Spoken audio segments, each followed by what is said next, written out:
برو همینو برو اینجا.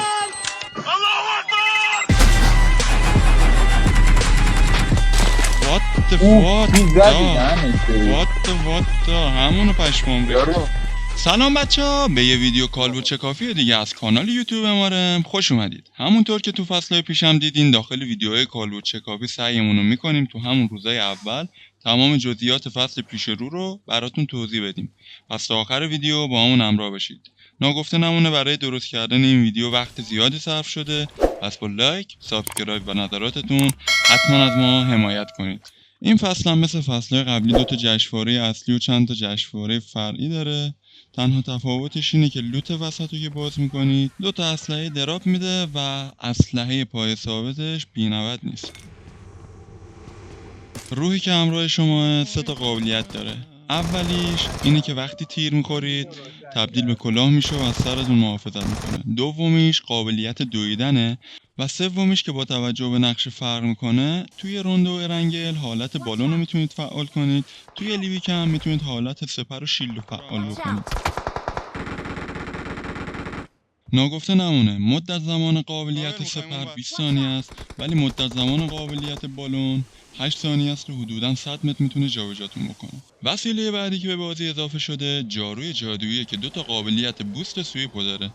قابلیت بوست که از اسمش معلومه سرعت جارو رو از 75 به 90 میرسونه. قابلیت سویپ هم به معنای واقعی حریف و جارو میکنه. قدرت زیادی نداره و بیشتر برای حرکت نمایشی یا بالا رفتن از یه سری جاها به درد میخوره. در مورد جشنواره اصلی یه نکته جا موند. وقتی شما جعبه لوتو باز میکنید یه موجی اطرافتون تشکیل میشه که جای همه بازیکنایی که تو اون موج هستن و برای چند ثانیه به کل نقشه نشون میده.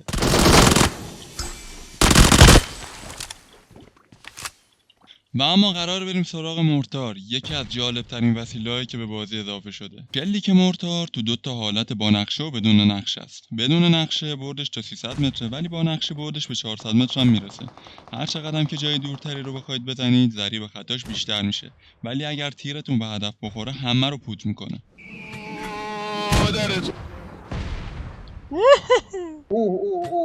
چه تمیزی زدی.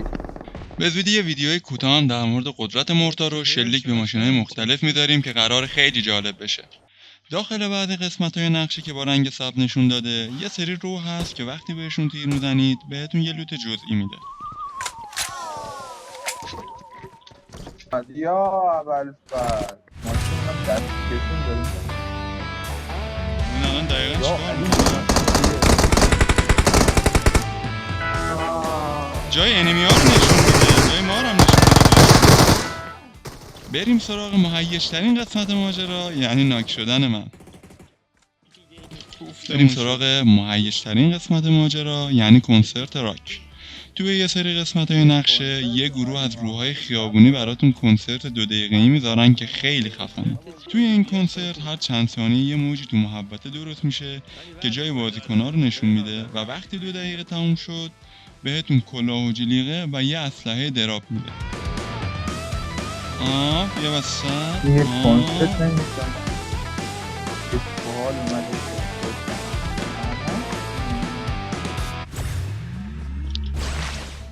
این کیکی که تو تصویر میبینید مربوط میشه به قابلیت‌های روح. با این کیک میتونید یکی از قدرت‌های روح که مد نظرتونه رو ارتقا بدید تا عملکرد و کارایش بیشتر و بهتر بشه.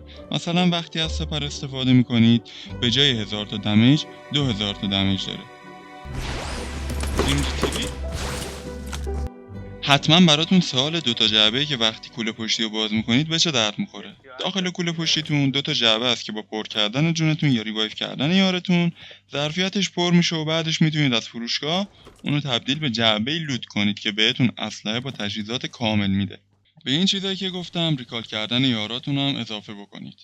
نکته بعدی جابجا شدن ریکال به منطقه پایین کوئریه که پابجی تو این مورد خلاقیت خودش نشون داده.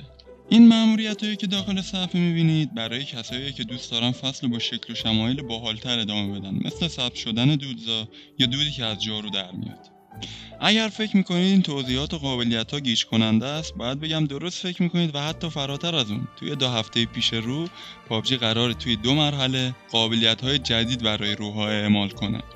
تا اینجای کار 3 تا از قابلیتاشو بهتون گفتم. قابلیت بوست یا سرعت، قابلیت شیلد یا سپر و قابلیت هلم یا کلاه شدن. و اما قابلیتایی که قرار اضافه بشن: قابلیت اسکن که با شلیک تیر به حریف موج اسکن شروع به کار میکنه، قابلیت آرمور که قرار کلاه و جلیقه رو براتون ترمیم کنه و در آخر قابلیت هیل که خودش براتون کیت و بانداژ میزنه ولی معلوم نیست که سرعت حرکتتون چقدر باشه و اصلا بشه تیر زد یا نه. مورد بعدی خشاب گذاریه. وقتی شما بیشتر از یه دونه فشنگ توی اسلحه دارید و خشاب گذاری میکنید، بعد از خشاب گذاری تعداد تیراتون به علاوه 1 میشه. یعنی اگر برای مثال با AMR 3 تا تیر بزنید و بعد خشاب گذاری کنید، بعدش به جای 5 تا تیر 6 تا تیر دارید. یه فشنگ به اصطلاح داخل جان اسلحه قرار میگیره. البته این AW و AMR نیست، ولی خب. و اما بریم سراغ قسمت که خیلی از فصل قبل منتظرش بودن. گرافیک سوپر اسموت به بازی اضافه شد. طبق گفته خود پابجی، روی سری از موبایل‌ها که قبلا 45 فریم میگرفتن، الان با حالت سوپر اسموت میتونن تا 60 فریمو بگیرن. البته تیم پابجی این گرافیکو واسه این اضافه کرده که گرمای گوشی‌ها رو مدیریت کنه. من خودم به شخصه این حالت رو انتخاب نمی‌کنم، چون به نظر میرسه که هرچی گرافیک پایین‌تر میاد، ریجستر تیرا ضعیف‌تر میشه. یکی دیگه از چیزایی که تو بازی تغییر کرده، شکل و شمایل بازیکن MVPه که یکم شیک‌تر و باحال‌تر و پردرق و برق‌تر شده. در آخر باید بگم توی این فصل قرار حسابی خوش بگذره و مثل فصل تایتانا وسیله‌هایی که دارید به در جابجایی میخورن. برعکس اسکیت که میتونستید مستقیم به حریف راش بدید و بزنیدشون.